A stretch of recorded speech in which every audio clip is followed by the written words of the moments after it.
Hello students, आज हम एक बहुत ही इंटरेस्टिंग और न्यू टॉपिक के साथ रेडी हैं। टॉपिक का नाम आप ऑलरेडी स्क्रीन पर देख रहे हैं। बॉडी सेंटर्ड यूनिट सेल में हम निकालने वाले हैं पैकिंग एफिशिएंसी। पैकिंग एफिशिएंसी जिसे हम संकुलन क्षमता भी कहते हैं।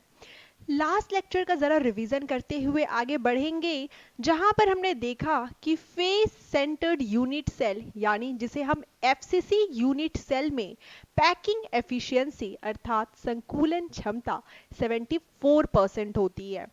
और हमने सिंपल यूनिट सेल यानी आद्य एकक कोशिका में देखा कि पैकिंग एफिशिएंसी आपका 53% के पास होती है। तो पैकिंग एफिशिएंसी से हमने क्या समझा? पैकिंग एफिशिएंसी अर्थात कि जब परमाणु उस घन में आता है तो वह कितने प्लेस को ऑक्यूपाई करता है। जैसे एफसीसी की पैकिंग एफिशिएंसी 74% है, इसका अर्थ यह है कि वहां पर परमाणुओं ने ज्यादा जगह ली है। ठीक उसके विपरीत हम यहाँ देखते हैं कि सिंपल यूनिट सेल में 53% है। 53% मतलब कि आप जब परमाणु आता है उस घन में या उसके कॉर्नर्स पे तो वह कितने जगह को ऑक्यूपाई करता है, तो सिर्फ 54% जगह को वह ऑक्यूपाई कर पाता है। सेम कंसेप्ट, सेम फॉर्मूला हम यूज करेंगे अपने आज के टॉपिक में, जिसका नाम है बॉडी सेंटर्ड यूनिट सेल में संकुलन क्षमता यानी पैकिंग एफिशिएंसी कैलकुलेट करना। बहुत ही बेसिक से जाएंगे और बहुत अच्छे से समझेंगे। कोई भी डाउट अगर आपको लगे किसी भी लेक्चर में तो उस वीडियो के कमेंट सेक्शन में कमेंट जरूर करिए। और साथ ही साथ अगर फर्स्ट टाइम चैनल पर हैं तो लाइक शेयर सब्सक्राइब तो बनता है और अपने दोस्तों के साथ शेयर करते रहें। तो चलिए स्टार्ट करते हैं आज का अपना न्यू टॉपिक। तो चलिए देखते हैं कि बॉडी सेंटर्ड यूनिट सेल होता क्या है। बॉडी सेंटर्ड यूनिट सेल में हम देखते हैं कि हमारे जो परमाणु यानी एटम्स प्रेजेंट होते हैं कॉर्नर पर यानी कोनों पर और बॉडी के सेंटर पे। तो चलिए फटाफट हम इस पिक्चर को ड्रॉ करते हैं और इसे समझते हैं। ऑलरेडी आप स्लाइड पे देख सकते हैं, लेकिन फिर भी हम इसे ड्रॉ करके समझेंगे और कैलकुलेट करेंगे। तो चलिए स्टार्ट करते हैं आज का topic. Body centred unit cell में सबसे इंपॉर्टेंट चीज ये होता है कि वहां पर हमें सबसे पहले कैलकुलेट करना है कि टोटल कितने परमाणु होते हैं। तो बस वही बेसिक कंसेप्ट के साथ जाना है कि बड़े वाले घन में छोटे छोटे 8 घन होते हैं और उस हर एक घन को हम या उस हर एक क्यूब को हम एक एकक कोशिका यूनिट सेल कहते हैं। और हर यूनिट सेल डिफरेंट टाइप का हो सकता है, जैसे वह सिंपल यूनिट सेल हो सकता है, बीसीसी यूनिट सेल हो सकता है, एफसीसी और एंड सेंटर्ड यूनिट सेल भी हो सकता है। तो चलिए फटाफट इसको डिस्कस करते हैं और आगे बढ़ते हैं। अगर थोड़ा सा रिवीजन करते हुए आगे बढ़ेंगे तो देखिए यहां पर हम देखते हैं कि यूनिट सेल यानी हमारा जो एकक कोशिका है उसमें हमने क्या क्या देखा था, किस किस टाइप के यूनिट सेल देखे थे। एफसीसी देखा, बीसीसी देखा, सिंपल यूनिट सेल भी देखा और एक एंड सेंटर्ड यूनिट सेल भी देखा। एंड सेंटर्ड यूनिट सेल देखा, ठीक है। यहां पर बीसीसी में हमें 2 परमाणु मिलते हैं। बीसीसी में हमें 2 परमाणु मिलते हैं, सिंपल में हमें 1 परमाणु मिलते हैं और एंड सेंटर्ड यूनिट सेल में हमें 2 परमाणु मिलते हैं। एफसीसी के केस में हमें 4 परमाणु मिलते हैं। बहुत ही इंपॉर्टेंट है, इसे नोट करते हैं और रिवीजन के साथ आगे बढ़ते हैं। तो चलिए ये इतनी बात हमें समझ में आ गई। अगर आपने जो भी डाउट है तो जितने भी पुराने वीडियो लेक्चर्स हैं आप वहां पर जाके से फिर से समझ सकते हैं और अच्छे से अध्ययन कर सकते हैं। तो चलिए स्टार्ट करते हैं आज अपना बीसीसी यूनिट सेल में पैकिंग एफिशिएंसी कितनी होती है। तो देखते हैं बच्चों कि बीसीसी यानी बॉडी सेंटर्ड यूनिट सेल का अर्थ क्या होता है। बॉडी सेंटर्ड यूनिट सेल का अर्थ यह होता है कि यहां पर हमारा परमाणु प्रेजेंट होता है, उपस्थित होता है कॉर्नर पे और बॉडी के सेंटर पे। तो देखिए यहां पर कहां पर कॉर्नर्स हैं, ये एक कॉर्नर, टोटल 8 कॉर्नर हैं। 8 कॉर्नर पर हमारा परमाणु उपस्थित होगा और हर परमाणु का कंट्रीब्यूशन इस एकक कोष्टिका में 1/8 होगा। तो ये चीज हमें समझ में आ गई। अभी हमने क्या बनाया है, अभी हमने एक सिंपल यूनिट सेल बनाया है, लेकिन जैसे ही हम बॉडी एकदम इस घन के बीच में, मान लीजिए कि एक रूम है, उस कमरे के बीच में अगर एक परमाणु को रख दिया, बिल्कुल बीचों बीच में उस परमाणु को रख दिया, तो वह हो जाएगा हमारा बॉडी सेंटर्ड यूनिट सेल। तो यहां पर परमाणु कहां प्रेजेंट होते हैं, यहां पर परमाणु प्रेजेंट होते हैं आपका corner plus body, body centre, यहां लिख देते हैं बॉडी सेंटर। ठीक है, कॉर्नर पे जो कंट्रीब्यूशन होता है हर परमाणु का 1/8 और 8 कॉर्नर, बॉडी पे 1, टोटल यह परमाणु आते हैं 2 परमाणु, और इन 2 परमाणु को हम स्फेयर की तरह यानी गोले की तरह ट्रीट करेंगे। तो 2 परमाणु का अर्थ यहां पर हमने मान लिया कि 2 गोले होता है। तो इतनी बात हमें यहां पर समझ में आई। मान लीजिए कि यहां पर कोई परमाणु नहीं होता, अगर यहां पर कोई परमाणु नहीं होता और यह एक सिंपल सा घन होता, हमारा क्यूब होता, कोई परमाणु नहीं है और यह एक सिंपल सा घन यानी क्यूब है, तो इसका आयतन होता है a क्यूब। इसका आयतन क्या होगा बच्चों, a क्यूब, क्योंकि इसकी लंबाई, चौड़ाई और ऊंचाई सभी a है। तो अगर यह सिर्फ एक सिंपल सा घन होगा तो इसका आयतन होगा a क्यूब। सिंपल से घन में हमने क्या किया, परमाणु लाकर रख दिया। कौन, किस तरह से रखा, पहले हमने कॉर्नर पर रखा, फिर बॉडी सेंटर में, तो वह परिवर्तित हो गया बॉडी सेंटर्ड यूनिट सेल में। बॉडी सेंटर्ड यूनिट सेल में हमने देखा कि 2 परमाणु होते हैं जिन्हें हमने 2 गोले यानी 2 स्फेयर की तरह ट्रीट किया। तो चलिए आगे देखते हैं कि कैसे पैकिंग एफिशिएंसी कैलकुलेट की जाती है बॉडी सेंटर्ड यूनिट सेल में। तो बच्चों हमने यहाँ पर देखा कि किस तरह हम परमाणुओं को कैलकुलेट करते हैं। तो यहाँ पे बॉडी सेंटर्ड यूनिट सेल में परमाणुओं की कुल संख्या होती है 2 परमाणु, जिसे हम 2 गोले के रूप में समझ सकते हैं। इसके बाद अब हम बात करेंगे बॉडी डायगोनल की वैल्यू की, कि बॉडी डायगोनल की वैल्यू कैसे निकाली जा सकती है। आप यहाँ पर देख सकते हैं एक फेस डायगोनल यानी जो फेस पर होता है, और बॉडी डायगोनल यानी बॉडी पर, बॉडी घन के बॉडी पर। तो देखिए यहां पर अगर फेस का अर्थ है तो हम जानते हैं कि हमारा घन 6 फेस से बनता है, 6 फेस से बनता है। अगर यह वैल्यू सभी a है तो इसका डायगोनल √2a होगा। लेकिन अगर बात करें कि कमरे के एक कोने से कमरे के दूसरे कोने तक का जो डिस्टेंस होता है, जिसे हम बॉडी डायगोनल बोलते हैं, आप देख सकते हैं आप फिगर में जो ब्लू लाइन से रिप्रेजेंट किया गया है वह बॉडी डायगोनल को दिखा रहा है। मतलब यहां से इस कोने से इस कोने की वैल्यू, देखिए इस कोने से इस कोने की वैल्यू बॉडी डायगोनल कहलाती है। तो देखिए यहां पर जो ये डिस्टेंस होगा ये होता है हमारा √3a। कैसे समझ सकते हैं उसे देखते हैं। तो चलिए बच्चों यहां पर हम देखेंगे कि एक फेस यह है और ठीक इसके सामने एक फेस यह होगा।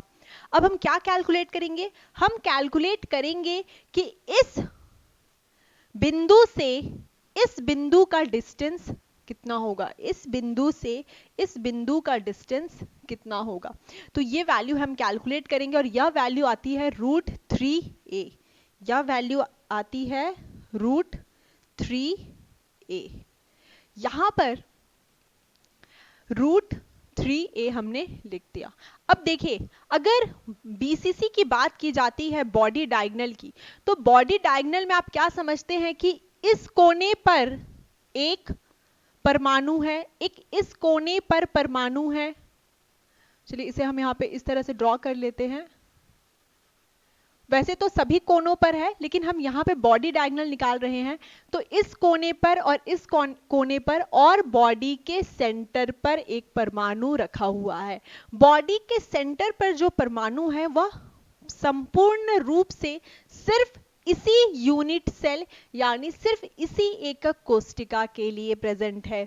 इसका अर्थ क्या है कि हमें क्या देखना है कि यह √3a की जो वैल्यू है वह 4r के इक्वल होगी। कैसे? यहां पर जो यह गोला होगा, यह r रेडियस, इस गोले का जो डिस्टेंस होगा, सॉरी इस गोले का जो डायमीटर होगा वह होगा 2r, और यहां पर यह r, और यह बिल्कुल एक दूसरे के समीप होंगे। यहाँ पर अच्छे से फिजिकली प्रेजेंट नहीं किया गया है, ड्रॉ नहीं हो पाया है, लेकिन बिल्कुल यह इस प्रकार होता है कि यह सभी गोले एक दूसरे के बहुत समीप होते हैं, बहुत ज्यादा समीप। यहाँ पर यह गोला इस तरह से देख सकते हैं यहाँ पर, तो यह जो डिस्टेंस होगा, यह जो डिस्टेंस होगा यह होता है 4r। इस गोले के लिए 2r, r और यह r, तो यह डिस्टेंस हो जाता है हमारा 4r। तो यहाँ पे √3a इक्वल टू 4r, इसको याद रखिएगा, बहुत इंपॉर्टेंट है यह body diagonal BCC unit cell में निकालने के लिए। इसके बाद हम क्या देखेंगे कि जब हम बॉडी सेंटर्ड यूनिट सेल की बात करते हैं, बीसीसी यूनिट सेल की, तो हम जानते हैं कि यहाँ पर 2 परमाणु होते हैं, और 2 परमाणु को हम 2 गोले के रूप में ट्रीट करेंगे, यानी 2 स्फीयर के रूप में ट्रीट करेंगे, और इन 2 स्फीयर का जो आयतन होगा वो होगा हमारा 2 × 4/3 πr³। अब बात करेंगे हम संकुलन क्षमता यानी पैकिंग एफिशिएंसी की। तो संकुलन क्षमता कैसे निकालते हैं? संकुलन क्षमता, टोटल हमारा जो आयतन है वह है a³। टोटल हमारा आयतन क्या है? a³। यहां देखिए, इस फिगर को देखिए, यहाँ पे टोटल आयतन क्या है? a³। अब इस घन के अंदर हमने क्या किया, इसे बॉडी सेंटर्ड यूनिट सेल में कन्वर्ट कर दिया। कैसे कन्वर्ट किया? पहले हमने क्या किया, वहां कॉर्नर पर एटम को लेकर आए, कॉर्नर पर परमाणुओं को लेकर आए, फिर हमने बॉडी के सेंटर में परमाणु को रख दिया। उसके बाद जब पूरा कैलकुलेशन किया तो हमें पता चला कि बीसीसी यूनिट सेल में परमाणुओं की कुल संख्या प्रति यूनिट सेल, मतलब हर यूनिट सेल में 2 होती है, तो 2 परमाणु होते, ये चीज हमने यहाँ लिख दी। उन 2 परमाणुओं को हमने 2 गोले यानी 2 स्फीयर के जैसा ट्रीट किया, और हम जानते हैं कि हमारा स्फीयर का जो आयतन होता है वो कितना होता है? 4/3 πr³। अब हमें क्या करना है कि परमाणुओं ने कितनी जगह को ऑक्यूपाई किया, परमाणुओं ने जितनी जगह को ऑक्यूपाई किया डिवाइडेड बाई a³ × 100। तो यहाँ पे ये हो गया 2 × 4/3 πr³ × 100।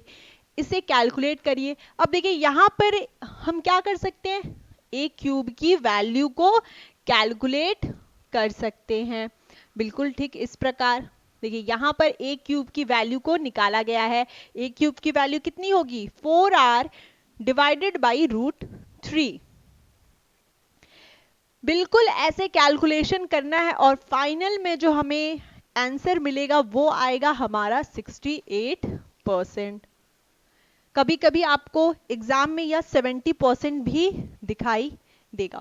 तो 68% बीसीसी यानी जो बॉडी सेंटर्ड यूनिट सेल की पैकिंग एफिशिएंसी, जिसे हम संकुलन क्षमता कहते हैं। अब फटाफट से रिवाइज करते हैं कि हमने सिंपल यूनिट सेल यानी आद्य एकक कोशिका में जो हमारा संकुलन क्षमता पैकिंग एफिशिएंसी थी वो थी 52%। तो बच्चों अभी तक जो भी पढ़ा, अब उसे फाइनली हम कंक्लूड करते हैं कि हमने क्या क्या समझा। तो सबसे पहले हमने अपनी बेसिक चीज़ समझी कि कोई भी घन होगा और उसका आयतन कोई पूछे तो आपको बताना है a³, क्योंकि यहाँ पे जो लंबाई, चौड़ाई और उसका हाइट, ऊंचाई होती है वह होता है a, सभी बराबर। तो यहाँ पे जो आयतन यानी वॉल्यूम क्या आएगा अपना? a³। अब बात करेंगे सिंपल क्यूबिक सेल आद्य एकक कोशिका। इसमें हमने क्या देखा कि जो हमारा परमाणु उपस्थित होता है वह सिर्फ कोनों पर यानी कॉर्नर पर उपस्थित होता है। हर कॉर्नर पर उस परमाणु का जो कंट्रीब्यूशन होता है वह 1/8 होता है। तो टोटल अगर इस घन की बात करें तो यहाँ पर सिर्फ एक परमाणु मिलेगा।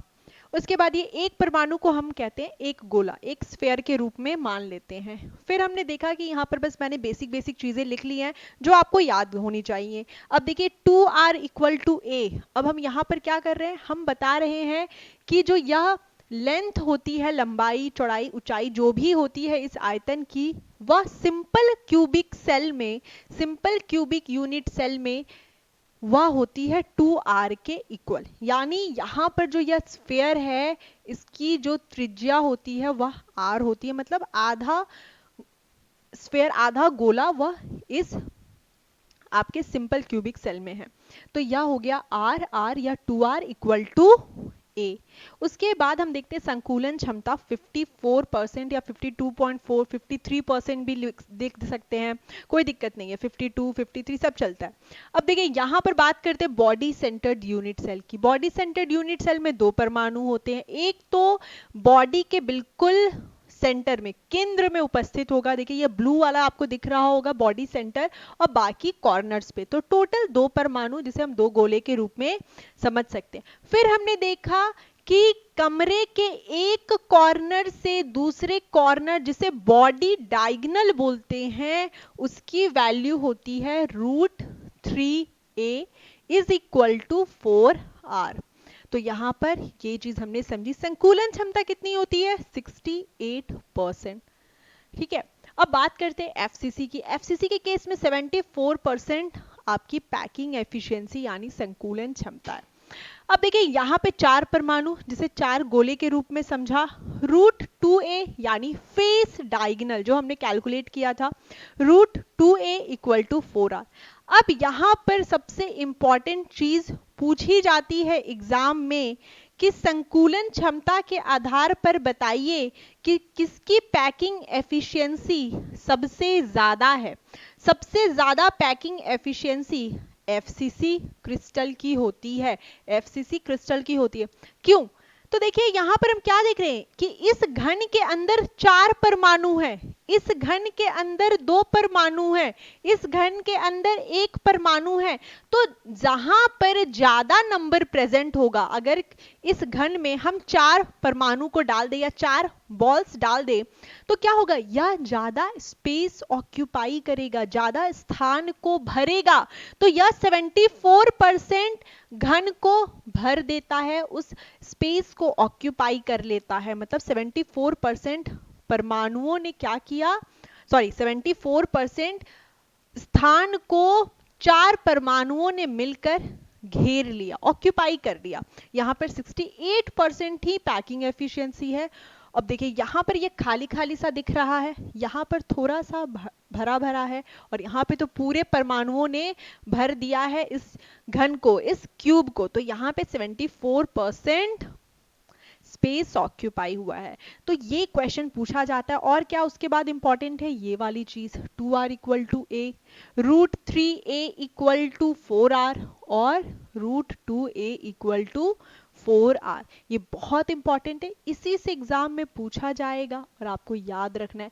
याद नहीं रखना है, सीखने की चाहत रखनी है। मतलब इसे कैसे समझ सकते हैं कि कैसे यहाँ पर हम स्फेयर को कंसिडर कर रहे हैं, कैसे हम यहाँ पे परमाणुओं को समझ रहे हैं। तो ये बहुत इंपॉर्टेंट है कि कैसे दो परमाणु, चार परमाणु आए, इन परमाणुओं को हम एक स्फेयर, एक गोले के रूप में देखते हैं। तो बस आज के लेक्चर में इतना ही। मिलेंगे नेक्स्ट न्यू लेक्चर में जहां पर और बहुत सारी चीजें सीखेंगे। तो आज के लिए बस इतना ही। फर्स्ट टाइम आए हैं तो लाइक शेयर सब्सक्राइब बनता है तो कर दीजिए। Thank you so much, bye.